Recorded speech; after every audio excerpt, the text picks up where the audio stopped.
everybody! Here's a little rhyme. It's TV Hey, time! comic fans, what's up, Walking Dead fans? You're right here at Comic Frontline. Welcome back to everybody to another episode of TV Time. That's right, everybody. And today we're going to be talking about The Walking Dead, episode number 10, which is otherwise known as Inmates. That's right, everybody. Um, First off, tonight's episode, if you're looking for lots of story building, plot, ton of action. You're not really going to get it in this episode. This is another slow episode. If you're going to go for, if you're looking for Rick or if you're looking for Carl, um, you're not going to get this episode either because neither of those characters are in this particular episode. What you get in this episode now is everyone that you did not see last week. You get to see where everyone is at after the whole prison sequence or storyline. So the episode opens up with um, Daryl and Bethany on a run against zombies. So you get to see where they're at, where their mindsets are at, how Bethany is.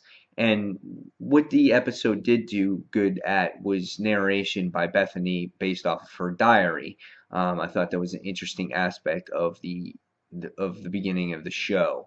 Um, and then we wind up going to Tyrese and the two little girls.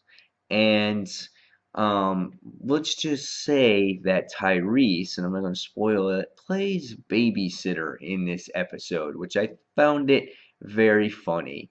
Also in this episode, you get to find out a little bit more about these girls, and one of them is just really psycho, and it reminds me of the twins in the comic book series.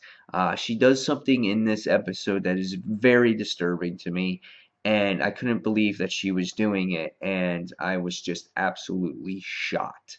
Um, the one thing that we do get, and I'm going to spoil this, and so if you don't want to hear it, just fast forward about 10 seconds.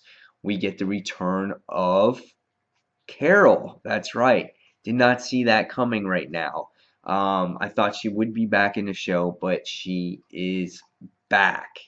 But again, you get to see Tyrese and the little girls fight off more zombies. That's basically what this episode was, but there wasn't like an overwhelming amount of zombies or high suspense, intense action in this episode. It was, oh, I'm going to kill a zombie here, I'm going to kill a zombie there. You knew that these characters weren't going to die because they're your main group.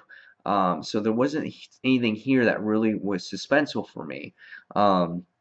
Next, you get to see what happened with Maggie, and you get to see what happened with Bob and Sasha. I think his name's Bob. And you get to see their whole aspect. And then you get to see Maggie on her trying to find Glenn and where she's at what her psyche is at this time. So you get to see her deal with the effects of that. And then finally, then you go on to Glenn and you get to see where Glenn is at this point in time. And you run into another character that we haven't seen in a while that we thought, what happened to her at the end of last season, but she winds up with Glenn, which was very interesting. And then by the time we get to the end of the episode, we see three new characters that are introduced in here, and that was the most exciting thing for me in this episode. I was like, okay, here we go. Now the story is really going to build. And the three characters that are in this episode, in case you folks are not familiar with these characters, were Abraham, with the guy with the mustache, Eugene, who's the smart nerd, and the female was Rosita, which is his girlfriend. So those are the three characters that were introduced at the very end of this episode. and you can finally say, okay, I think this story now is going to move ahead, which I think is very important now at this point. We've seen where everybody is. We're done with the governor. I think it's time to move on. This episode really was a slow episode for me. I just was waiting for something big to happen, and it really didn't happen until the last 5 seconds of the episode, at least for me anyway.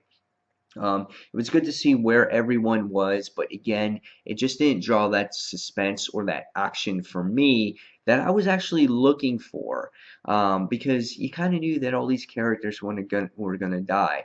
It was nice to see some progression in what happened with the characters and who's come back and who's reappeared. But besides that, you had a feeling that, again, no one else was going to die in here. So hopefully we move forward with the plot starting next week.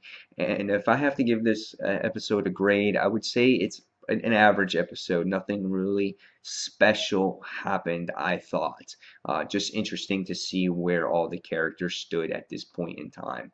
So I'm going to give this one pretty much like a 3 out of 5 for me. So guys, leave me in your comments below. Were you surprised at this week's episode on who you saw at the end of the episode, who you saw towards the first 15 minutes or so? And yeah, leave me your comments below. So guys, as always, thank you for watching Comic Frontline. And until the next TV review, this is Mike Spider Slayer signing off. And guys, thanks for watching. Take care.